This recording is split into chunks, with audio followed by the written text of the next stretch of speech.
This is the New York City FC Pregame Live. Tonight, New York City look to get back in the win column as they hit the road to take on Inter Miami. And now, here are your hosts, Glenn Crooks and Matty Lawrence.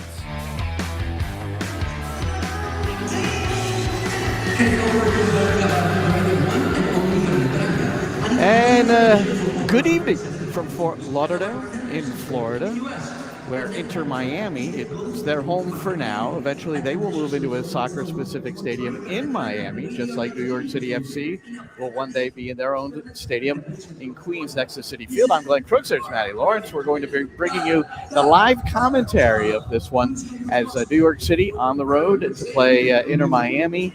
And no Messi. I guess that's everybody anticipates a chance to see Lionel Messi. I don't know about you, Matty, but I kind of look forward to one day, if it does happen, to call the game where he's out there walking, running, shooting, scoring, and hopefully not too many goals against New York City in order to allow New York City to win. But it is I think it's always disappointing, not just Messi, but when the big players that you like to come out and see are not available. Yeah, let's not just talk about Messi. Let's talk about, we want to see the best players on the show at whichever specific team it is. That's for certain. And look, I'm with you.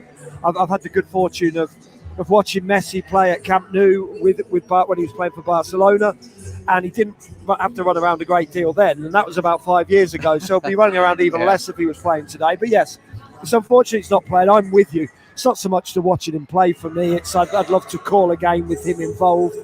And because if he was playing, there'd be 50% more spectators in the stands as well, I would imagine. Look, I'm sure it will be classed as a sellout today because all the tickets are being sold in previous anticipation of Messi playing. But I know there'll be a number of people who have bought a ticket because Messi's not playing. They won't be here. So not only do I want to watch the best players, I want to see the best players playing in front of the biggest crowds and the most vociferous crowds. And I don't think today it's going to be a huge crowd. I wouldn't have thought. Well, we know 250 strong have come from the New York City area. And if you look closely at about 3 o'clock here on this full screen here at Chase Stadium, you can see that's where they're settled in, mostly in blue. Some of them have the Volt kits on, so you got a little mix of orange. What else is going on over there, Matty? Some of the black kits. So we've got the mix of all the kits here. Is the supporters are here to see if New York City can win their first road game of 2024. New York City, Matty, and this is something that, and we should look at the lineups right away too. Let me just put out the New York City FC lineup, but it's been 4 straight games on the road where New York City has not scored a goal. They have not scored a goal in 6 of their last 7 road games. They come in overall in 2024 with a record of 1 up and 4 down, 14th out of 15 in the East. And Miami, they're 3-2-1, and they're in second place in the Eastern Conference. The odds-on favorite to win the MLS Cup if you go to the betting line. So no Messi tonight, but Sergi Busquets. A lot of things will be moved around on both sides. New York City's going to go with twin strikers.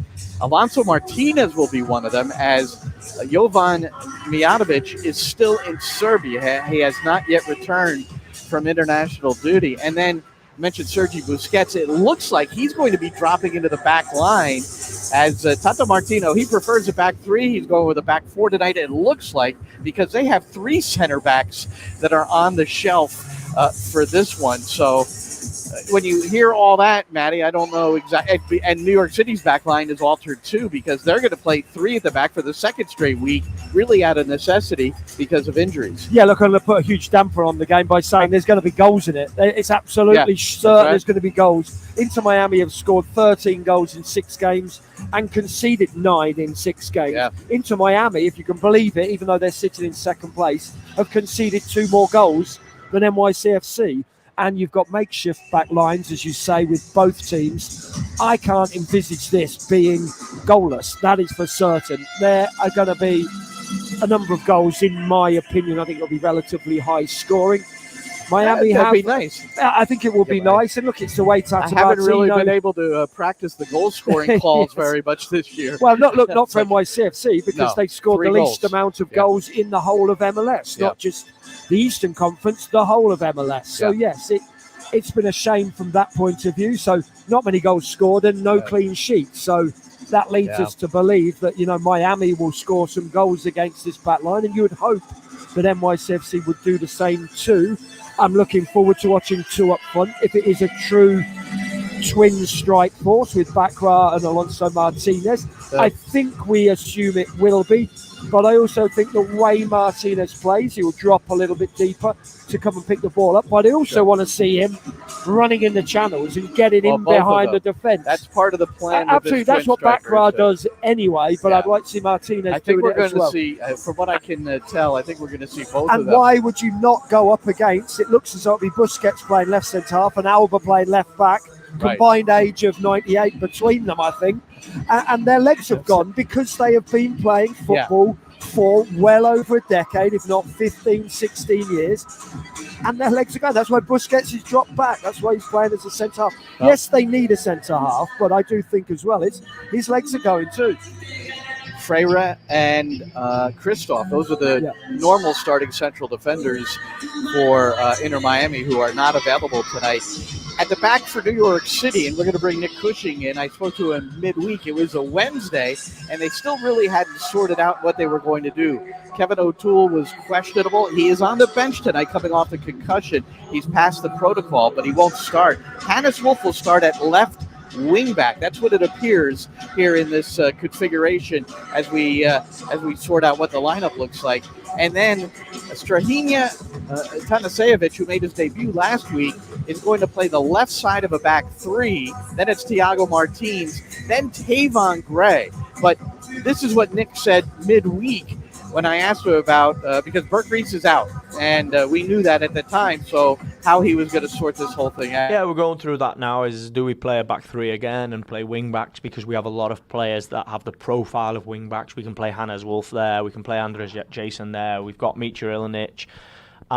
Or do we go back 4 and put Tavon at left back maybe and play Strahinja and Thiago? And I think that's going to be based on relationships. We're trying to work through that in the training to see, can you just stick a back 4 together and hope they play well against the Miami team? That's the conversation. And if not, then we will go with a back 3. That can be a back 5 if needed to be. Tadasijevic, I don't know if you agree with my comment about his fitness, but is he ready to play a full match at central defense, do you think? Well, I think ultimately the problem with Strahinja is he hasn't played, and the visa process from Serbia to America was so... It was longer than what we've experienced, whether we've gone European or South American previously. So he hadn't played any football. So whether he is fully fit to play 90 as a central defender in a back 4, will be something we're going to have to work through quickly. I totally agree. It's when you don't play, you can't be fit. So it's not a negative towards him. It's more just a reaction to the process. Yeah, well, we saw that last week, Matty, right? By halftime, Tanasevic didn't have much left in the tank, but he managed to play the full 90 and did okay on the defensive side. There were some giveaways on the attacking side, but he's going to be in a back 3 now on perhaps an unaccustomed unaccustomed left side. But this is what you go through when you're missing players, right? It does. And look, for me, the word that was important in that interview with Nick or one of the many words that was relationships. Yeah. And I think when you've got Hannes Wolf playing at left side or left wing back, and you've got Tanasevic playing at left side of the 3, neither of those two have been at New York City FC for very long. The Stork metaphorically dropped them in not that long ago into this football club. They're babies in terms of experience with New York City. If I am Tata Martino and I am the coaching staff into Miami, I am aiming down the left-hand side of New York City FC, because there is no way they have had long enough to breed a relationship together. Right. And as you said, Tanasevic he was absolutely gone at half-time. We looked over at half-time. He struggled to get off down the tunnel into the dressing room, and and I'm only saying that slightly tongue-in-cheek, he had his hands on his haunches, he was bending over, and he was really, really struggling. Fair play to him in terms of the mental dedication, mental aspect of his game to get through the next 45. And I mean that sincerely.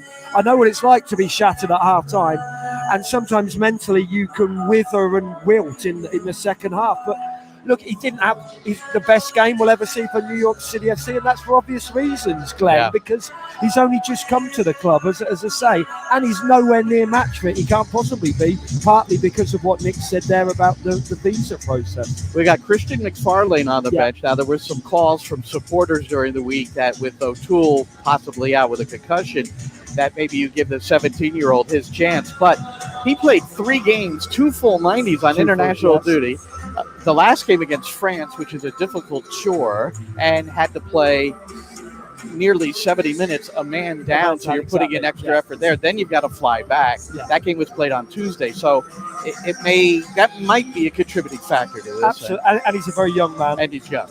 I think it would have been maybe not foolish, but it would have been unwise, that is for certain, to throw him into the fire here. I'm not saying he can't do it in terms of his mental and physical aspects of it, but young man, body's still growing. I think it would have been unwise of the sports scientists and the medical staff more than Nick and talking about football and tactics. Yes, of course, we'd love to see him playing there, but I want to see him playing there when he's fit and when he's fresh, not when he's still slightly jet lagged.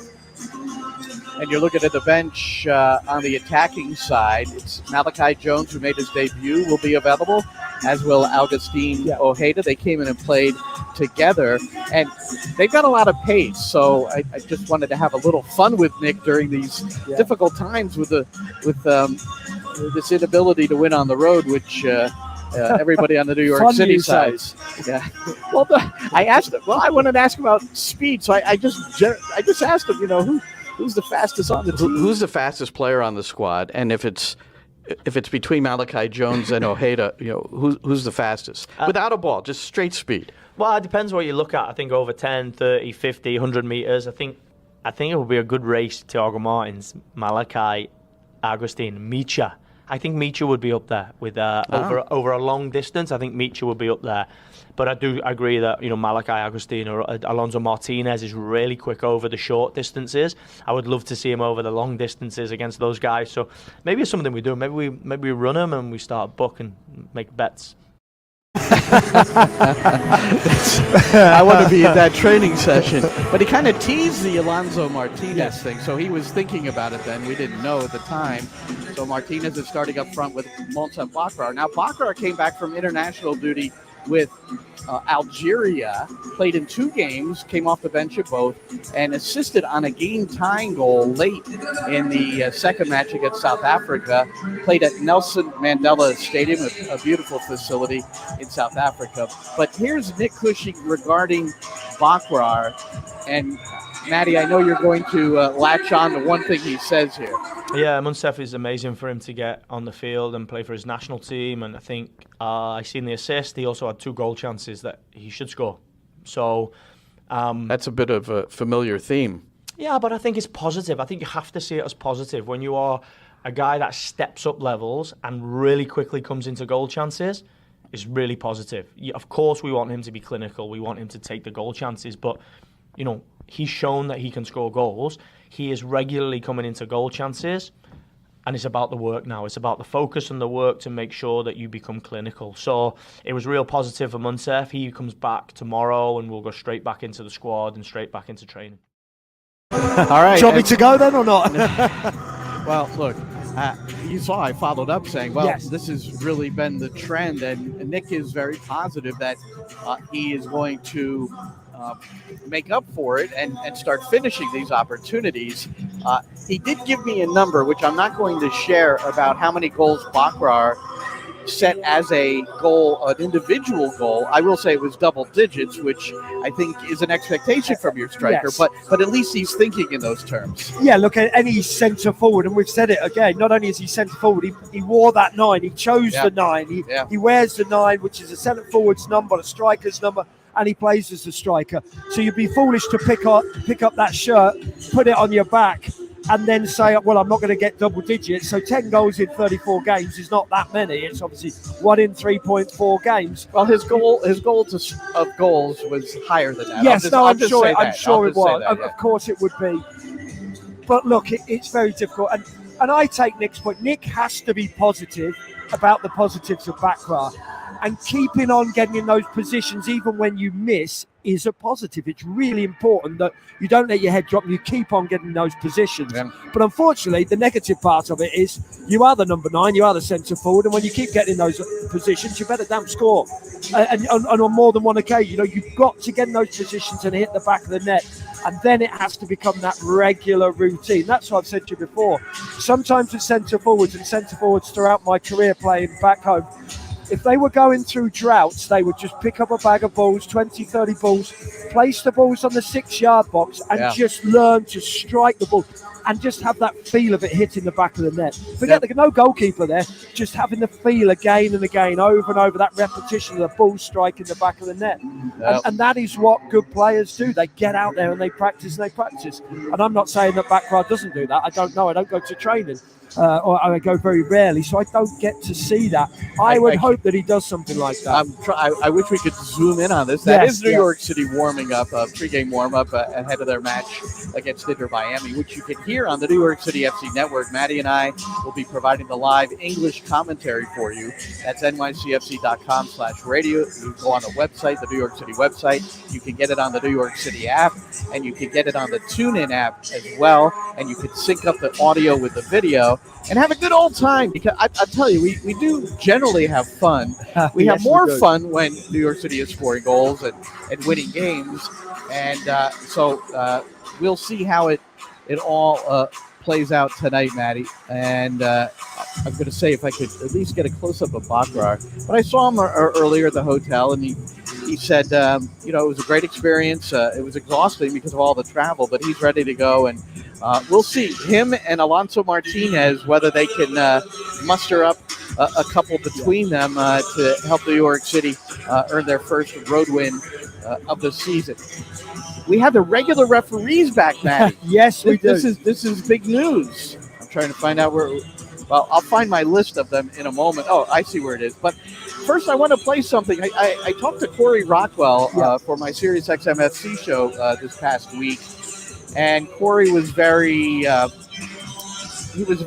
apparently out there on social media, promoting the fact that the regular referees are needed to provide the greatest quality. Of course. And MLS's stance was, we're going to go with the replacement referees. We're prepared to go with them for as long as we need to. Well, ultimately, the CBA was ratified, but 23% of the membership, Matty, voted no to the agreement, and a majority of them were ARs. Corey Rockwell is the senior-most referee, and he's an AR in Major League Soccer. He voted yes, but he explained why some of his comrades may have voted no. 77%, this is according to Jeff Carlisle, ESPN, 77% of the membership voted yes.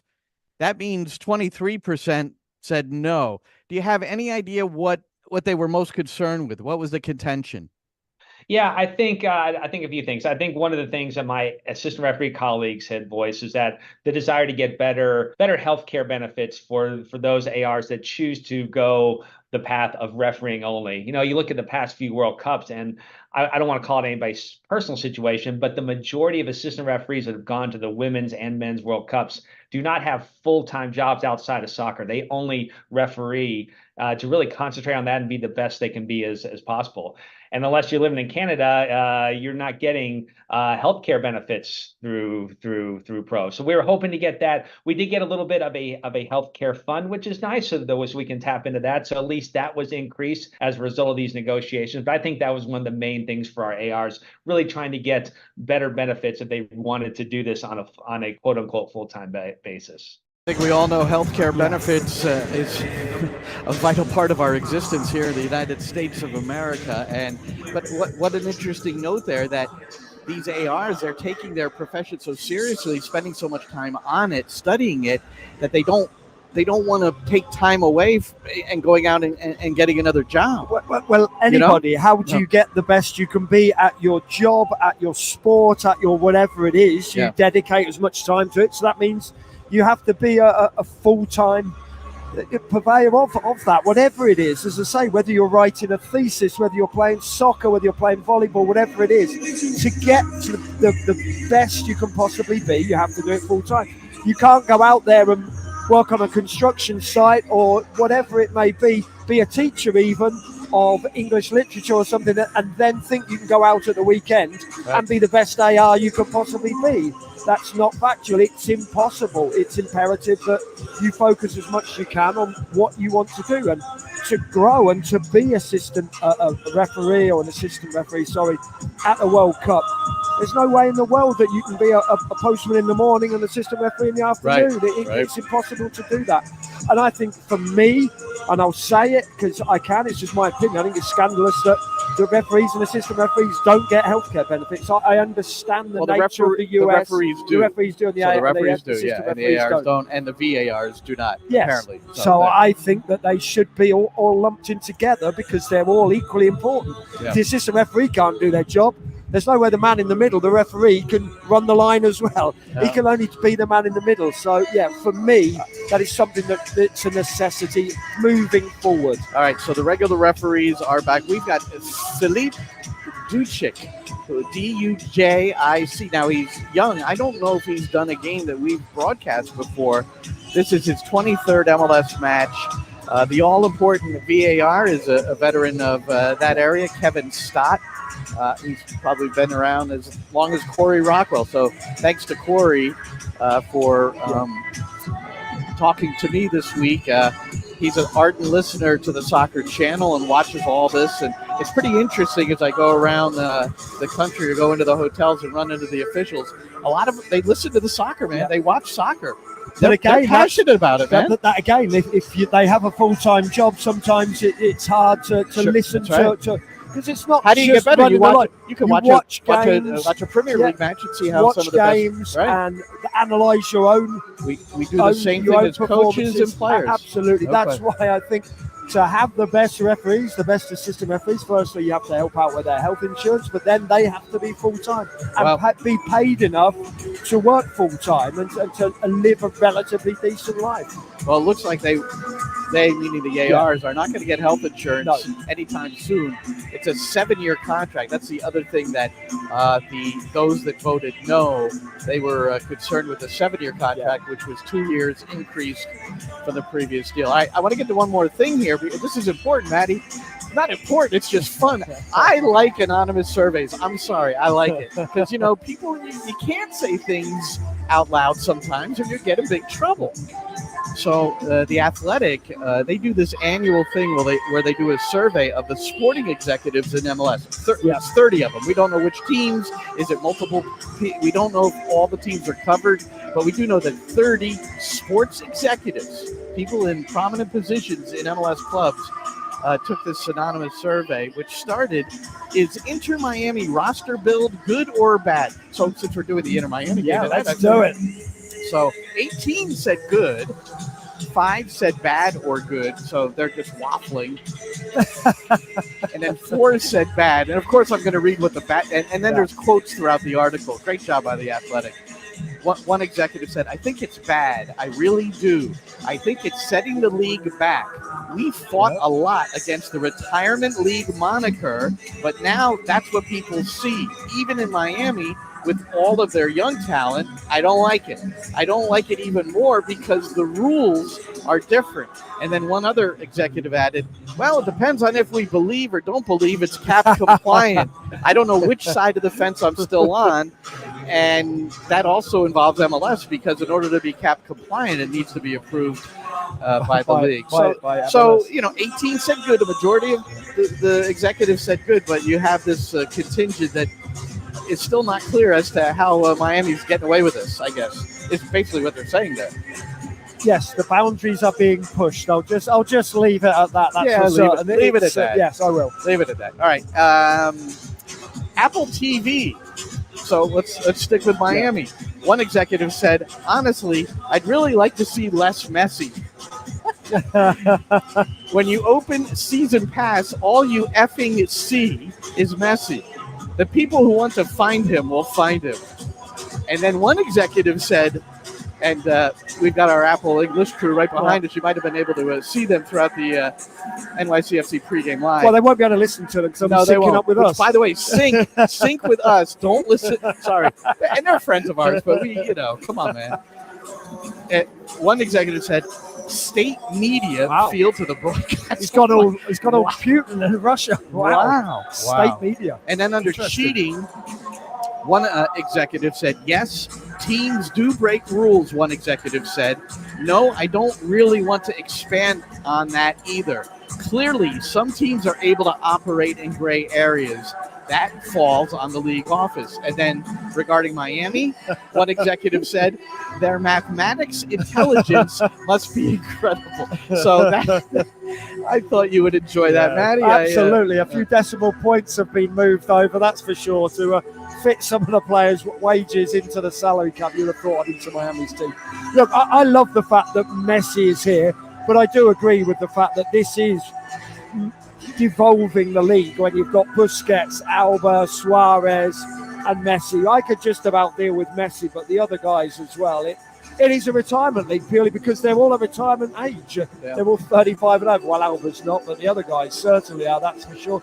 Doesn't mean that they're Alba's not going 35. to have Alba's 35. Doesn't mean they're not going to have a positive effect on the team, though, even though they are that old, because they are so good. All right, Matty. All right. Well, for New York City, it's one day more, another day, another destiny. What will their destiny be here against Inter Miami? We're going to find that out in a couple of hours, Matty. And it starts with our live commentary at 7:15 Eastern with a pregame show featuring Nick Cushing, presented by Ford, and then kick off at 7:40 p.m. Eastern. Hear it all on the New York City FC Network. For Matty Lawrence, I'm Glenn Crooks. Thanks so much for joining us.